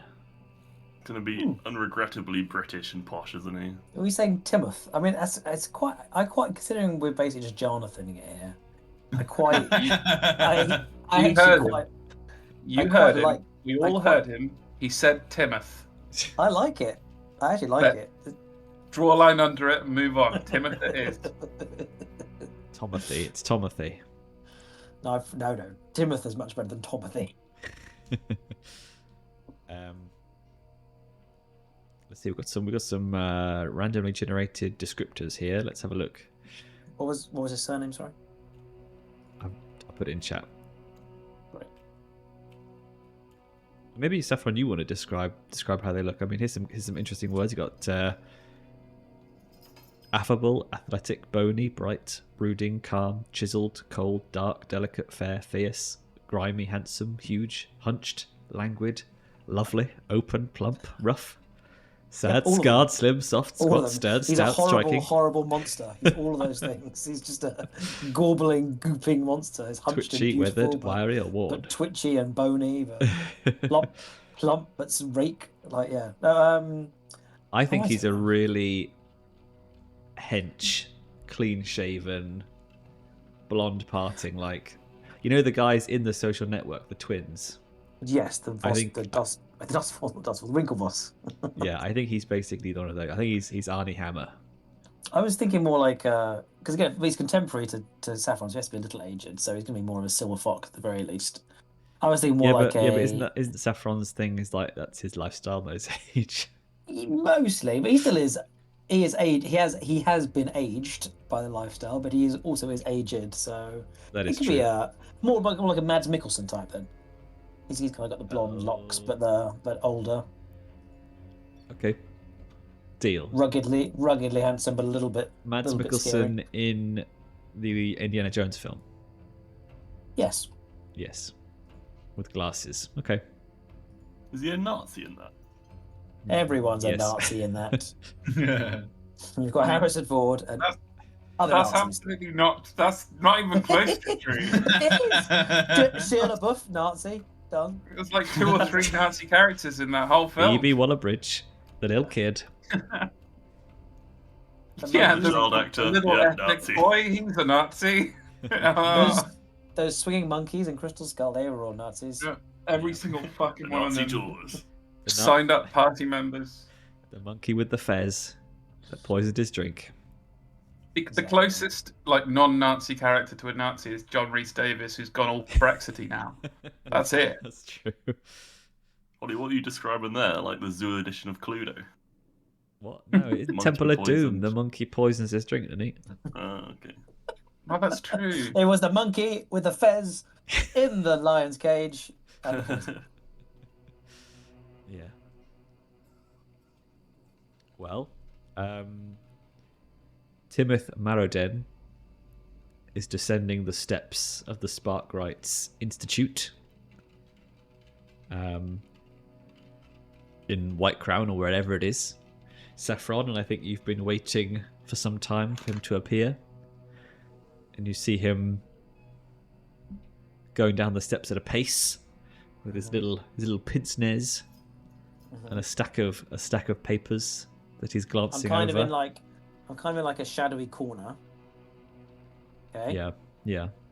So as you come to the corner, I can just flick on the RGB lights and kind of make more of an impression because it's in a darker area. So he can kind of. You're on be a your bit TikTok impressive. again. I want the wheelchair.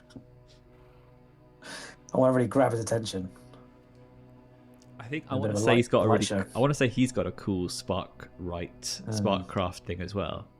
It's certainly going to be better than whatever Saffron's managed to cobble together in the back of this dodgy shop. I think he's got like a shoulder-mounted Oh God. Sparkcraft reading light. So because Yeah, that's it's always dusk, he can still Yeah. read notes and write notes whilst moving about the city. So he's got like a little. Nice. Kind of like the ones they're like the ones used to clip onto a Game Boy Color. Oh, yeah, with the magnifying thing as well. With With the magnifier. See, we're not that different in age because you remember that shit too. See, we must be very similar in age because that's my childhood too. Yeah, so that's for your university days. Yeah. Absolutely, Michael. Wait, Same opposite, age. Opposite way. And this is becoming more 40k because this guy's now a tech priest with a mechadendrite. Oh yeah. But it's just used for reading. Yeah. The optical mechadendrite. Yeah. Timoth Maraden, as I just about live and breathe. What does he sound like? Do we go full I don't want to do someone. My instinct's obviously to be like mad, but like the kind of like reserved like scientist person, but I want him to have something a bit different. Well, he's definitely a boff, but he's also done some dark things. He's done some twisted things.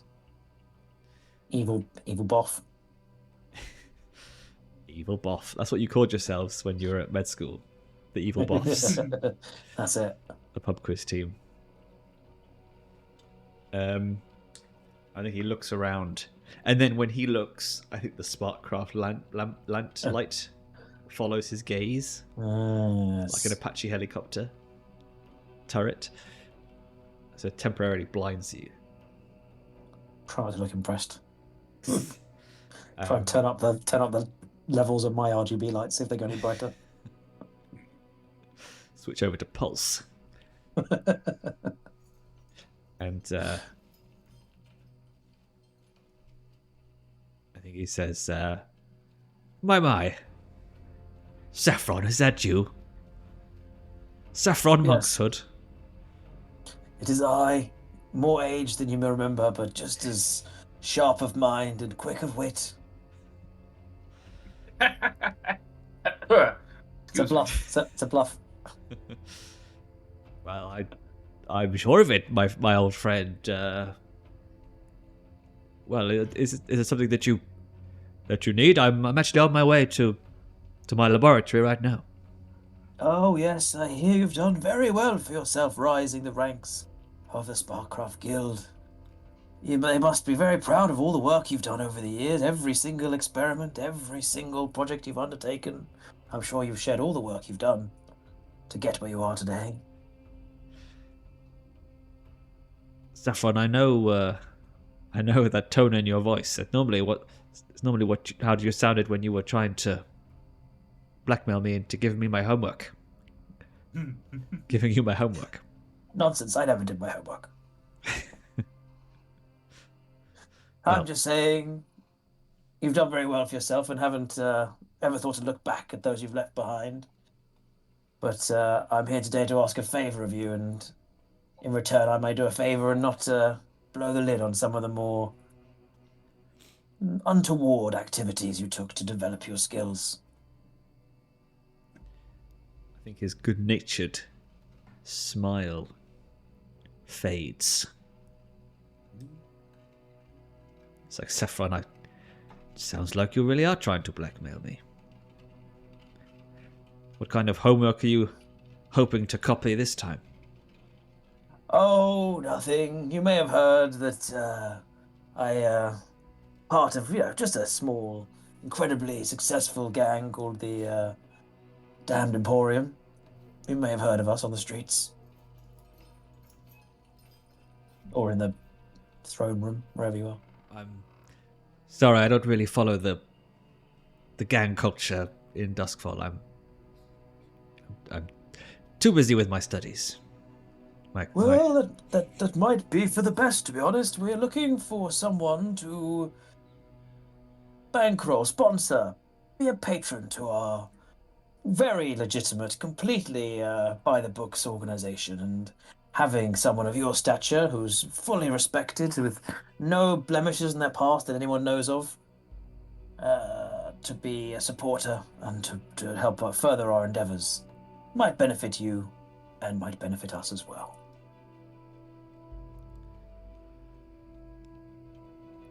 Well, maybe we should talk about this over lunch sometime. Perhaps there is some things. Early bird dinner sounds nice.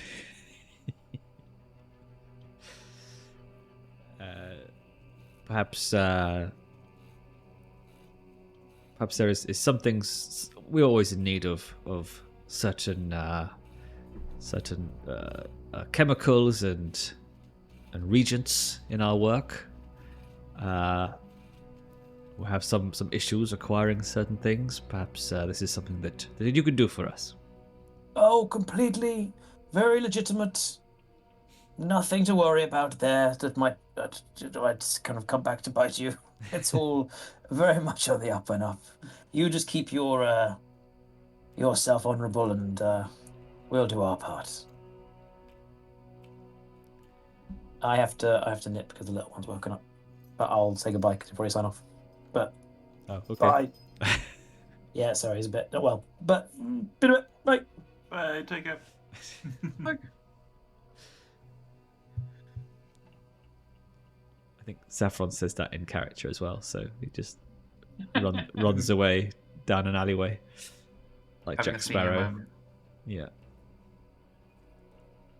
With a twirl of his cape. He's on. with a spin of his wheelchair wheels. Makes enough dust and smoke. Yeah. He just gives a few revs on his new Sparkcraft V6. Yeah, when's the wheelchair turned into a sports car?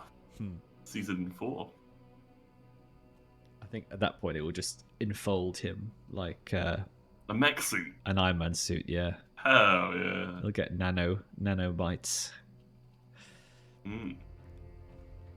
Well, I mean, what was going to happen, I think, was that Timoth was gonna be yet another person who is potentially after spirits, because of course the Sparkrights are those who maintain the lightning barriers, so are in constant need of spirits to test on, to find new ways to enhance the lightning barriers and the anti-ghost fields. Everyone wants bloody souls, don't they? Well, call the Soul Trader Arc for nothing. I think we should get better at bottling them, and then we make our own soul bottles. Just go around killing people. Men. Well, I think that's what Saffron, not Saffron, because you've all swapped places in the overlay now. Lorenzo's cohort would probably be good at that. Ooh, some soul farmers. Soul farming. Some Severosi soul farmers. It sounds like a lovely term, but when you think about it, even just a bit, it sounds horrifically gruesome. Sounds like you're growing people just to kill them and then harvesting their souls. Well, because the alliteration gives it a certain grace, I suppose, right? Yeah, you can imagine it in a cyberpunk advertisement. Yeah, it's the basically Night the end of City Matrix, Soul isn't it? Farms. Isn't it Matrix? They have a soul farm.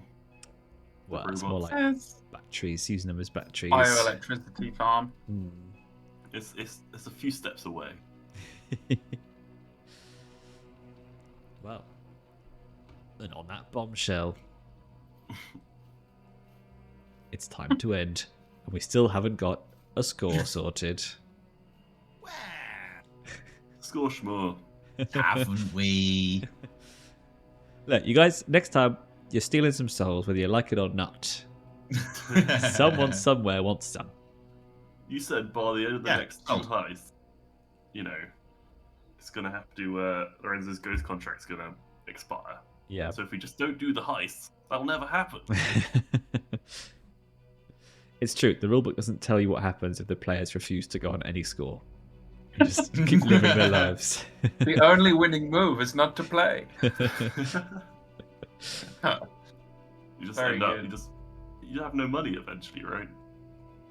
Well, you don't need We'll be money to RP bands.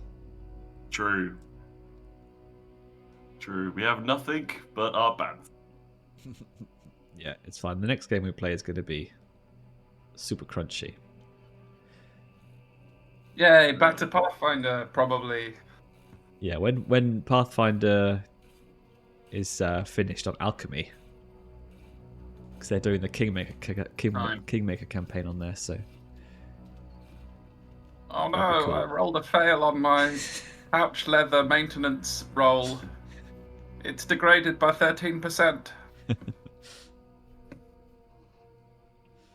Yeah. I'm saying I really want to play it, so.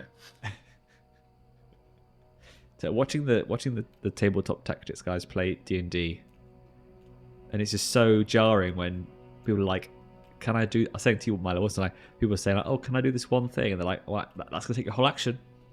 That's gonna take your whole action. So you can't attack at all this turn because you wanted to pick up a sword." Isn't that so cool? Yeah. What a cool, heroic moment. And that sword was Excalibur. Oh, I cast a spell. It does nothing. Oh, that's my favourite. It's my favourite. Yeah. I remember. I'll be playing D&D or running D&D this weekend, so that should be interesting. I shall have to relight my fires of enthusiasm. Who's that with? Work pods? Some pals at the gym who have never played before and who are all just interested. So I said, all right. Gym bros playing D&D. You're going to be like I know. all those actors like Vin Diesel and... Yeah. You're like Joe, what's his face? Oh, Joe yeah, Manganiello. Yeah. I always think it should be Manganiello, but it's not. It's Manganiello. I did find that adventure that you mentioned, Ollie, the Delian 2, the Matt Colville one, Oh, yes. which shall suit me perfectly. Lovely. For it'll be a weird throwback because as I was going over it, I was like, oh yes, I remember this. Yeah, yeah. Way back when. Yeah. The Curse of the Reptile Guard. I don't think it is that, Should but be, yeah. should be a laugh, but I imagine it will also mostly be a lot of. So what do I roll, and where is that? But whose choice was it to play D&D? Yeah. Someone at the gym was like, "Oh, I hear you." I don't know why. Someone seems to know that I might be the person to talk to. Maybe they have been. I've just been identified as a fucking nerd. Maybe they just follow Olly on TikTok. Yeah. So anyway, so one of them messaged me like, "Hey, do you?" Oh, I think someone would be like, "Do you play D&D? I've been wanting to try it for a while." Kind of stuff. I was like, "Oh yeah, I guess I know a bit about roleplay games." Just play Dungeon World and don't tell them it's not D&D. I'm gonna play Blades. There is a sword and sorcery setting for Blades, version of Blades, I think. I think there's basically an everything for the Blades system now, isn't there? But I think it was a proper one that was a Kickstarter stretch goal, not a fan-made thing. Oliver Darkshire one-page thingamy. Yeah. Yeah. Wow. Cool. Well, maybe we should crack down on the waffle so we can do a score next time. Maybe. I don't know. Friedrich's happy with this. Happy with this session. He got laid. He got a sextant. So Ooh. It's all good. Yes. Muted, Lawrie.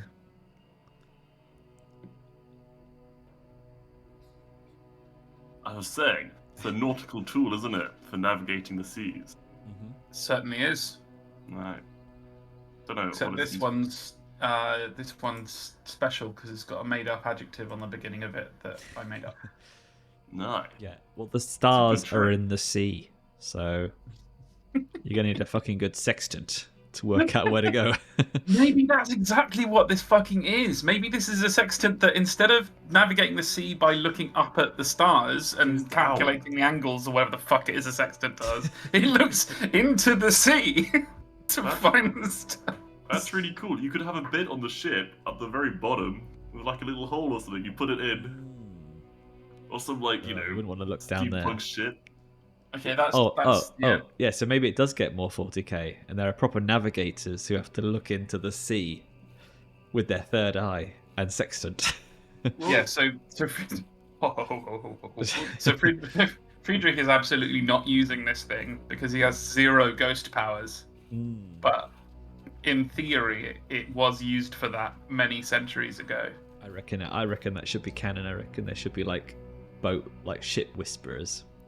There are. There Sea literally are. whisperers, There yeah. literally are. The Scavlanders, when they're using, because they were like the first Leviathan hunt, or the Scavlanders and all that. So they were doing it. They used like their seers or whatever to actually find the Leviathans, track them down. Scavlanders, yeah. I think it's not the Aracrasi, I think. They still use them today, as opposed to all the instruments and stuff sometimes. Still tried and tested. Nice. Well, guys, it's been fun. It's been good. We'll score next time. We shall see you next time. Pete. No worries. All right. GG's. Cheers, lads. See ya. Cheers, Olly. Bye bye. Later. Bye.